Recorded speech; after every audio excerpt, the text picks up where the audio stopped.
구독과 좋아요를 눌러주시면 좋은 일이 생길 겁니다.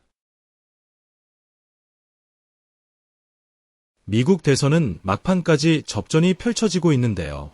이제부터는 미세 조정에 대한 이야기를 할 시점이고 치열한 경합주에서 승리를 쟁취하려면 마지막 한 방이 절실히 필요한 시점입니다. 현재 미국 대선의 상황을 면밀히 살펴봅시다. 러시아에 북한이 특수부대를 보냈다는 뉴스가 있었습니다. 북한군으로 보이는 일련의 병사들이 러시아 군사시설에서 러시아 군복을 입는 영상이 공개되었습니다. 우크라이나가 영상을 밝힌 시점이 10월 18일경이고 일반적인 군사훈련인 사주교육을 받았다면 훈련이 모두 끝나는 시점은 11월 중순입니다. 미묘하게 미국 대선이 끝나고 모든 것이 마무리되는 시기입니다. 러시아는 미국에게 일종의 경고장을 보낸 것이라 생각됩니다.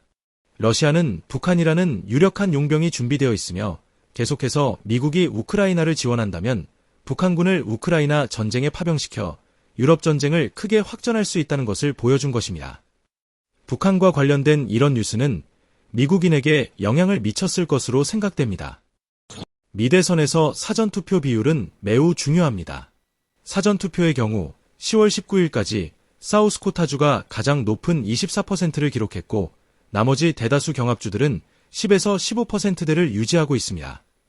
선거 전까지 대략 20에서 25%가 사전투표에 참가할 것으로 예상됩니다.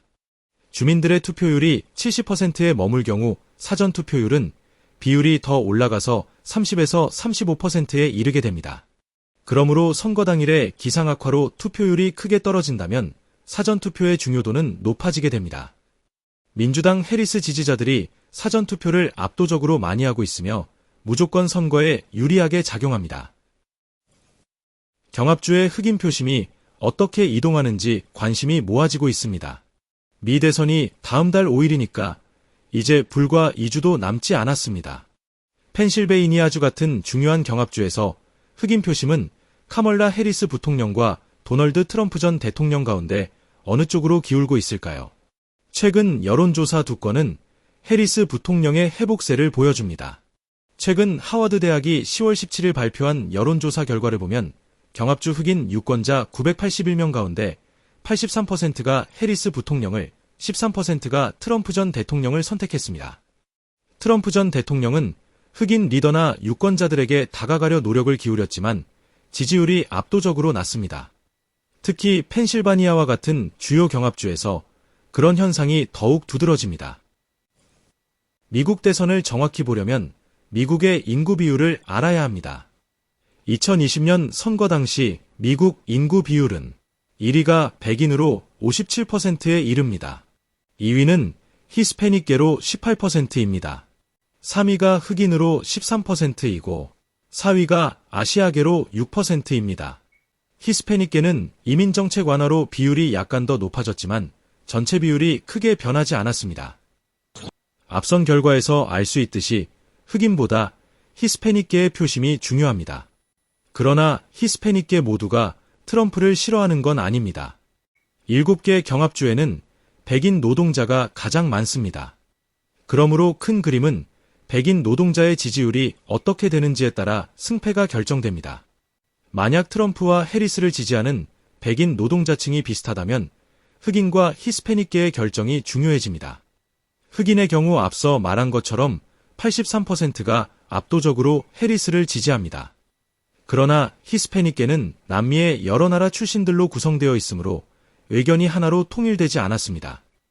일부 히스패닉계 이민자들은 자신들의 일자리가 위태로워질 수 있기 때문에 남미 출신 이민자가 늘어나는 걸 꺼려합니다.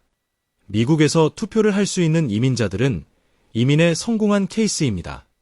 그래서 트럼프가 남쪽 지역에 장벽을 세워 이민자들을 막으려 하는 공약에 찬성합니다.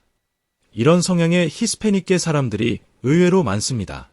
조사기관마다 차이가 있지만 USA 투데이가 조사한 바에 따르면 히스패닉계의 정치 성향은 트럼프 지지율이 49%이고 해리스 지지율이 38%라고 합니다. 트럼프 지지자가 10% 이상 더 많습니다. 이스라엘의 폭주도 대선에 영향을 끼치고 있습니다. 미국인들의 대다수는 중동이 시끄러워지는 것에 반대하는 입장입니다.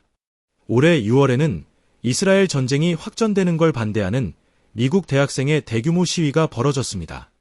그러나 모두가 확전을 반대하는 건 아니며 올해 4월까지 공화당은 64%의 비율로 전쟁에 찬성하는 사람이 더 많았습니다. 미국에서 이스라엘 전쟁에 대해 긍정적인 평가를 내리는 사람이 많다는 건 확실합니다. 그 이유는 이스라엘의 확전이 미래의 중동 정세를 더 안전하게 만들 것이라고 생각하기 때문입니다. 그리고 미국 국익에도 도움이 된다고 생각하고 있었습니다. 또한 이스라엘이 전쟁을 확전하는 것이 공화당에게 플러스가 된다고 여기는 사람도 있습니다. 아직까지 트럼프와 해리스 중 어느 누구도 결정적인 승기를 잡지 못하고 있습니다. 그 이유는 경제가 어려워지면서 많은 유권자들이 자신들에게 유리한 대선 주자에게 투표하려는 성향을 나타내고 있기 때문입니다. 그러므로 확실하게 승리할 수 있는 지름길이 필요합니다. 이세돌이 알파고를 이기도록 해준 78번째 묘수처럼 미국 대선판에서도 확실히 승리하려면 신의 한 수가 필요합니다. 이것은 아주 가까운 곳에 있지만 만약 발견하지 못한다면 대선에서 패배할 겁니다.